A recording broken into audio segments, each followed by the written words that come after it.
Hello and welcome to our YouTube channel success achievers. आज हम अपने टॉपिक में करेंगे हिंदी का टॉपिक भाषा।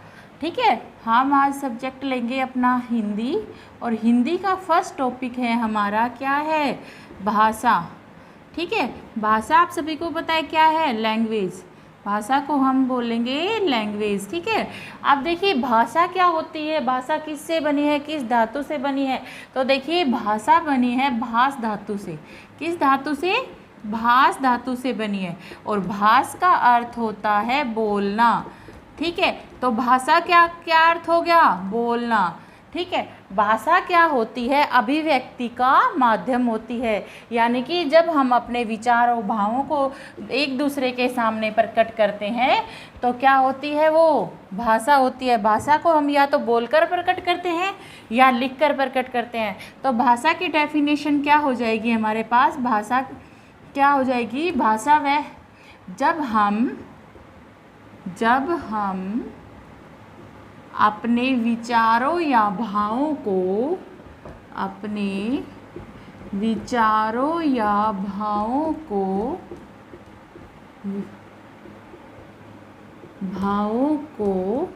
बोलकर या लिखकर प्रकट करते हैं। बोलकर या लिखकर प्रकट करते हैं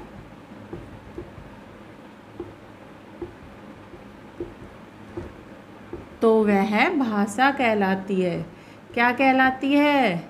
भाषा कहलाती है। भाषा क्या होती है, जब हम अपने विचारों या भावों को बोलकर या लिखकर प्रकट करते हैं तो वो भाषा कहलाती है। ठीक है, अब देखिए भाषा तो हमने पढ़ लिया कि भाषा क्या होती है। अब भाषा कितने प्रकार की होती है? भाषा 2 प्रकार की होती है। नंबर 1 लिखित भाषा, नंबर 2 मौखिक भाषा। भाषा कितने प्रकार की होती है? 2 प्रकार की होती है, लिखित भाषा और मौखिक भाषा। अब नाम से ही आपको पता चल रहा है, लिख मतलब लिखना और मौखिक मतलब मौखिक भाषा, बोलना सिर्फ। लिखित भाषा वो भाषा होती है जिसमें हम अपने विचारों या भावों को बोलकर प्रकट करते हैं।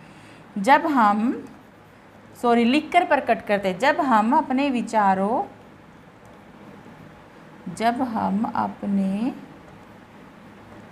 विचारों या भावों को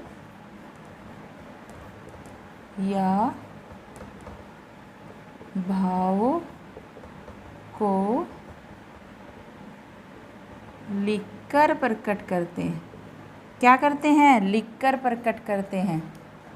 ठीक है, लिखित भाषा क्या होती है, जब हम अपने विचारों या भावों को लिखकर प्रकट करते हैं तो वो लिखित भाषा होती है। जैसे पत्र, हम पत्र लिखते हैं ना, तो पत्र क्या है, हमारी लिखित भाषा है।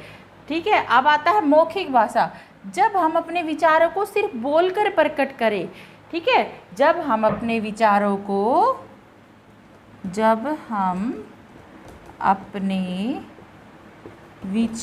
या भावों को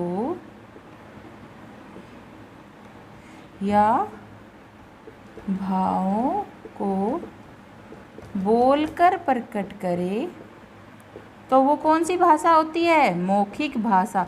जैसे कि टेलीफोन, जैसे अब हम टेलीफोन करते हैं ना, टेलीफोन। ठीक है, अब क्या हमें पता चल गया भाषा क्या होती है, लिखित भाषा क्या होती है, मौखिक भाषा क्या होती है, हमें पता चल गया। अब नेक्स्ट आते हैं हम लिपि। अब देखिए भाषा और लिपि। भाषा हम पढ़ चुके हैं, भाषा और लिपि। भाषा हम पढ़ चुके हैं, ये क्या है, अभिव्यक्ति का माध्यम है। ठीक है, लिपि क्या होती है, मौखिक भाषा को, मौखिक ध्वनियों को अंकित करने के लिए, मौखिक ध्वनियों को अंकित करने के लिए, इट मीन्स अंकित करने के लिए मतलब लिखने के लिए। क्या मतलब? लिखने के लिए। अंकित करना मतलब लिखने के लिए। ठीक है, अंकित करने के लिए निश्चित चिन्हों को क्या कहेंगे हम, निश्चित चिन्हों को लिपि कहते हैं। ठीक है, को लिपि कहते हैं। ठीक है, आप देखिए लिपि हमें पता चल गया लिपि क्या होती है। अब किस भाषा की कौन सी लिपि होती है, हर भाषा की अपनी लिपि होती है। जैसे हिंदी जो अब हम लिख रहे हैं, अभी हम हिंदी भाषा पढ़ रहे हैं, तो हिंदी भाषा कौन सी लिपि में लिखी जाती है? हिंदी भाषा देवनागरी लिपि में लिखी जाती है। कौन सी लिपि में लिखी जाती है? देवनागरी लिपि में लिखी जाती है। अब बात करते हैं पंजाबी भाषा। पंजाबी भाषा पंजाब के लोगों द्वारा बोली जाती है। कौन सी भाषा? पंजाबी भाषा। और पंजाबी भाषा की लिपि कौन सी है? गुरुमुखी। कौन सी है? गुरुमुखी। अब बात करते हैं अंग्रेजी भाषा। इंग्लिश यानी कि अंग्रेजी भाषा कौन सी लिपि में लिखी जाती है? रोमन लिपि में लिखी जाती है। कौन सी लिपि में लिखी जाती है? रोमन लिपि में लिखी जाती है। अब बात करते हैं उर्दू, फारसी, अरबी। उर्दू, फारसी, अरबी, ये कौन सी लिपि में लिखी जाती है? ये उर्दू, फारसी और अरबी फारसी लिपि में लिखी जाती है। कौन सी लिपि में लिखी जाती है? फारसी लिपि में लिखी जाती है। ठीक है, अब आपको पता चल गया कि लिपि क्या होती है। जब हम किसी भी भाषा को लिखते हैं तो एक लिपि में लिखते हैं। और कौन सी लिपि होती है? हिंदी, पंजाबी, अंग्रेजी, उर्दू, फारसी, अरबी की, ये हिंदी की देवनागरी, पंजाबी की गुरुमुखी, अंग्रेजी की रोमन, उर्दू, फारसी, अरबी की फारसी लिपि। ऐसे ही बहुत सारी भाषाएं हैं, उनकी अपनी अपनी लिपि होती है। आपके सिलेबस में इतना ही है तो हम इतने ही करवा रहे हैं। नेक्स्ट है, देखिए अब बात कर लेते हैं हिंदी की। अब हिंदी एक भाषा है। हिंदी को भारतीय संविधान में स्वीकृति कब मिली? हिंदी को भारतीय संविधान में स्वीकृति कब मिली, यानी कि हिंदी को भारत में कब अपनाया गया? हिंदी को भारतीय संविधान में 14 सितंबर 1949 को स्वीकृति मिली। ठीक है, हिंदी को भारतीय संविधान में कब स्वीकृति मिली? 14 सितंबर 1949 को मिली। ठीक है, अब क्या 14 सितंबर 1949 को क्या मान लिया गया? हिंदी को भारत की राजभाषा मान लिया गया। क्या मान लिया गया? राजभाषा मान लिया गया। देखिए अब एक इम्पोर्टेंट बात मैं अभी आपको बताती हूँ। हिंदी क्या है? हिंदी भारत की राजभाषा है, राष्ट्रीय भाषा नहीं है। हिंदी भारत की राजभाषा है, राष्ट्रीय भाषा नहीं है। ये क्वेश्चन आपके एग्ज़ाम में आ चुका है पहले भी और अभी भी आने की संभावना है। ये DSSB में भी आ चुका है, आपके AISSEE यानी कि आपके ऑल इंडिया सैनिक स्कूल एंट्रेंस एग्ज़ाम में भी आ चुका है कि हिंदी भारत की राष्ट्रीय भाषा है या राजभाषा है। हिंदी भारत की राजभाषा है, राष्ट्रीय भाषा नहीं है। राजभाषा क्या होती है? यानी कि उस देश की, उस क्षेत्र की कामकाज की भाषा, कामकाज की भाषा। ठीक है, तो हिंदी भारत की क्या है? राजभाषा है। और हिंदी को कौन से अनुच्छेद में स्वीकृति मिली गई? 343 अनुच्छेद में भारत देश में हिंदी को राजभाषा के लिए स्वीकृति दी गई। ठीक है, अभी भाषा, उपभाषा और बोली। भाषा आप पढ़ चुके हैं, उपभाषा और बोली मैं आपको अभी बताती हूँ। देखिए उपभाषा और बोली, इन तीनों में क्या डिफरेंस होता है? भाषा क्या होती है? अभिव्यक्ति का माध्यम होती है जिसे हम बोलकर या लिखकर प्रकट करते हैं। अब बोली क्या होती है? एक विशेष क्षेत्र में बोले जाने वाली भाषा। एक विशेष क्षेत्र में बोले जाने वाली भाषा, बोले जाने वाली भाषा। ठीक है, बोली क्या होती है? एक विशेष क्षेत्र में जो बोली जाती है वो क्या होती है? बोली। बोली हर 15 से 20 किलोमीटर पर चेंज हो जाती है, यानी कि बदल जाती है। क्या हो जाती है? बदल जाती है। एक क्षेत्र की जो बोली है, यानी कि अगर आप समझे तो जैसे रोहतक साइड में क्या होती है? खड़ी बोली है। अगर उसके इधर रेवाड़ी की तरफ आ जाए 15-20 किलोमीटर अगर क्रॉस कर ले तो यहाँ पर अहिरी बोली बोली जाती है। ठीक है, तो ठीक ये क्या कहते हैं कि 15 से 20 किलोमीटर पर बोली बदल जाती है। और अब उपभाषा क्या होती है? अब देखिए उपभाषा क्या होती है? जब बोली को साहित्य के रूप में प्रयोग किया जाए, जब बोली की रचना साहित्य के रूप में होने लगे, रचना साहित्य के रूप में होने लगे, साहित्य के रूप में होने लगे तो वह क्या हो जाती है? उपभाषा बन जाती है। होने लगे तो वह उपभाषा बन जाती है। आप देखिए सूरदास ने उपभाषा बन जाती है। अवधी और ब्रज भाषा यानी कि एक विशेष क्षेत्र की बोली है, ये उपभाषा बन जाती है।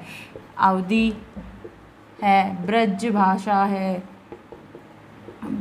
खड़ी बोली है, ये सब क्या है? ब्रज बोली है, ये सब क्या है? बोली है। लेकिन जब सूरदास ने सूरसागर की रचना, सूरदास ने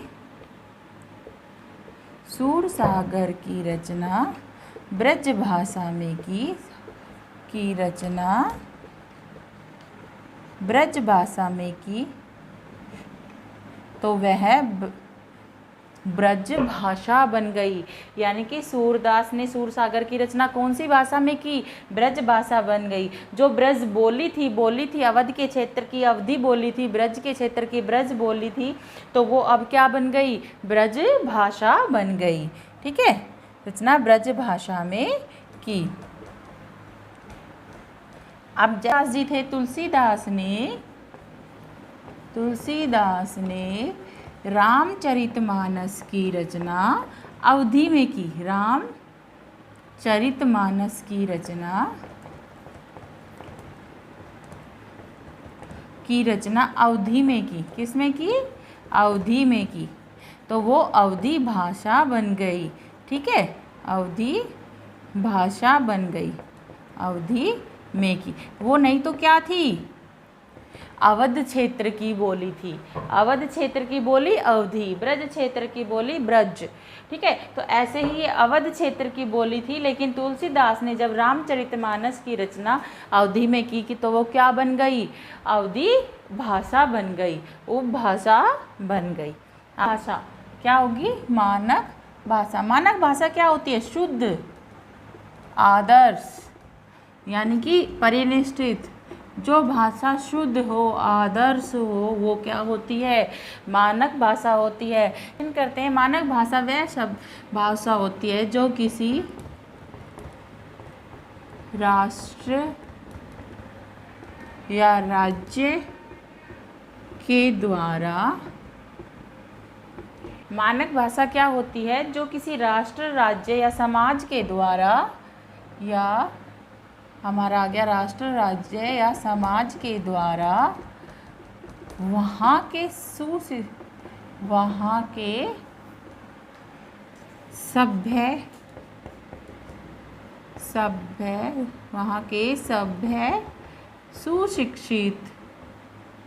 सुशिक्षित समाज के द्वारा प्रशासनिक कार्य,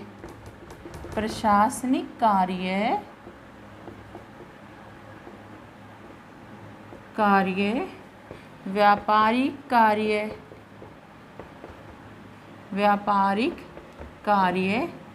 के लिए प्रयोग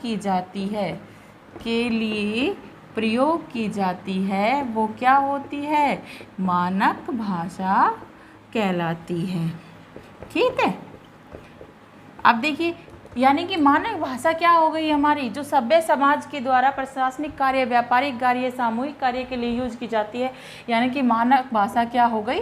उच्च स्तर की भाषा हो गई।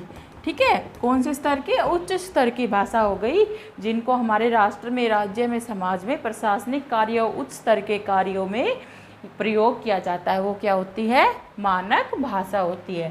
साहित्य हम पढ़ चुके हैं। भाषा और साहित्य। भाषा क्या होती है? लिखित और मौखिक होती है। अब क्या भाषा का जो लिखित रूप है, लिपिबद्ध रूप है, उसको हजारों लाखों सालों तक पढ़ा जाता है, तो उसको क्या बोलते हैं हम?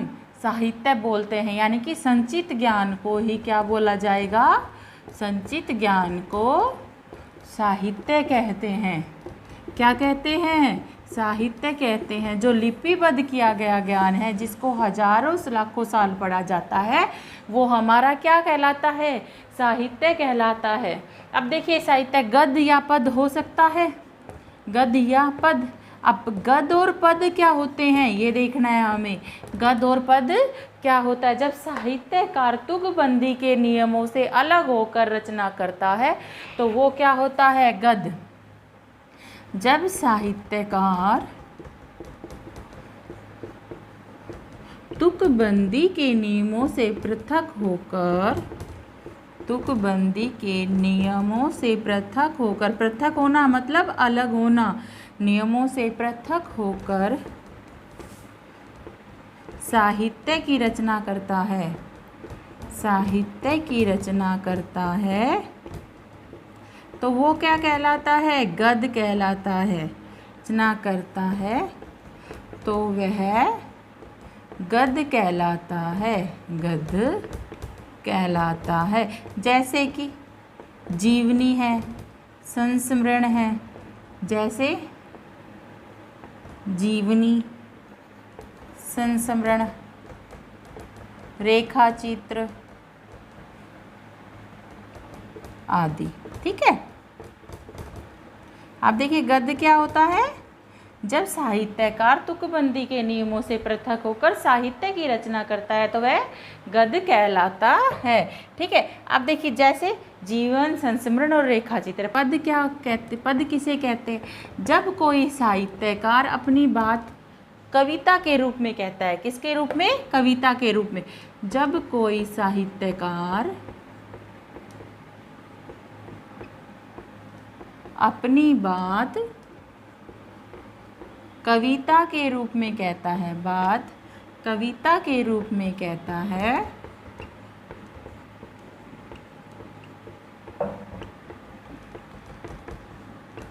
तो वह पद कहलाता है, तो वह पद कहलाता है।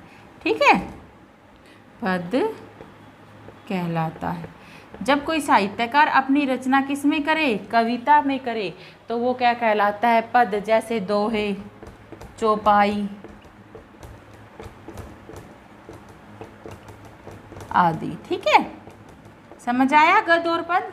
यस। ठीक है। अब नेक्स्ट करते हैं। हमने भाषा पढ़ लिया है, अब आ जाते हैं हम अपने व्याकरण पे, यानी कि ग्रामर पे। ठीक है। व्याकरण क्या होती है? व्याकरण किसे कहते हैं? व्याकरण का क्या प्रयोग होता है? अभी ये सब हम पढ़ेंगे। ठीक है। अब देखिए, व्याकरण, व्याकरण। अब व्याकरण क्या होती है? व्याकरण 3 शब्दों से मिलकर बनी है। वी जमा आ जमा करण, वी जमा आ जमा करण। अब देखिए, इनको पढ़ लेते हैं हम। वी, आ और करण। वी मतलब विशेष रूप से। क्या? विशेष रूप से। आ मतलब पूर्ण रूप से, पूर्ण रूप से। और करण मतलब व्याख्या करना। क्या हो गया व्याकरण का अर्थ? किसी भी विषय वस्तु का विशेष रूप से, पूर्ण रूप से उसकी व्याख्या करना क्या कहलाता है? व्याकरण कहलाता है। ठीक है। अगर व्याकरण की डेफिनेशन जब अगर हम लिखे तो क्या लिखेंगे? व्याकरण के द्वारा हम भाषा के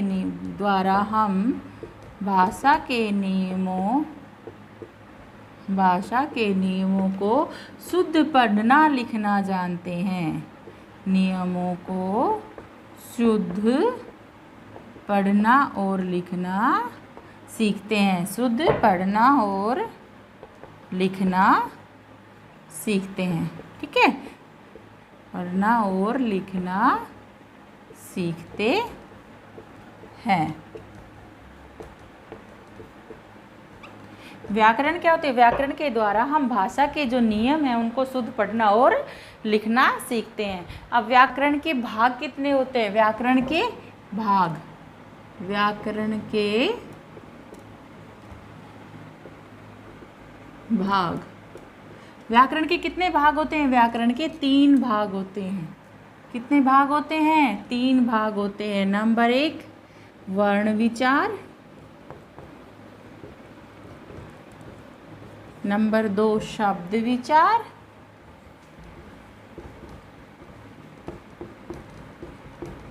नंबर 3 वाक्य विचार। व्याकरण के कितने भाग होते हैं? 3, वर्ण विचार, शब्द विचार और वाक्य विचार। वर्ण विचार क्या होता है? वर्ण विचार क्या होता है?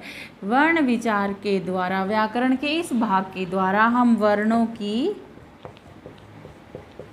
की बनावट व उच्चारण सीखते हैं। उच्चारण सीखते हैं। वर्ण विचार में क्या करते हैं? व्याकरण में वर्णों की बनावट व उच्चारण सीखते हैं। किस में? व्याकरण के किस भाग में? वर्ण विचार में। अब आते हैं शब्द विचार। अब शब्द विचार में शब्दों की उत्पत्ति, कि ये शब्द कहाँ से बना है, शब्दों की उत्पत्ति, बनावट व उच्चारण सीखते हैं। ठीक है, उच्चारण सीखते हैं। अब हमने देख लिया वर्ण विचार और शब्द विचार। अब आते हैं वाक्य विचार। वाक्य विचार वाक्यों के प्रकार,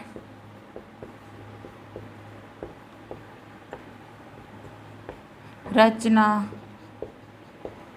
भेद, प्रयोग आदि सीखते हैं। ठीक है,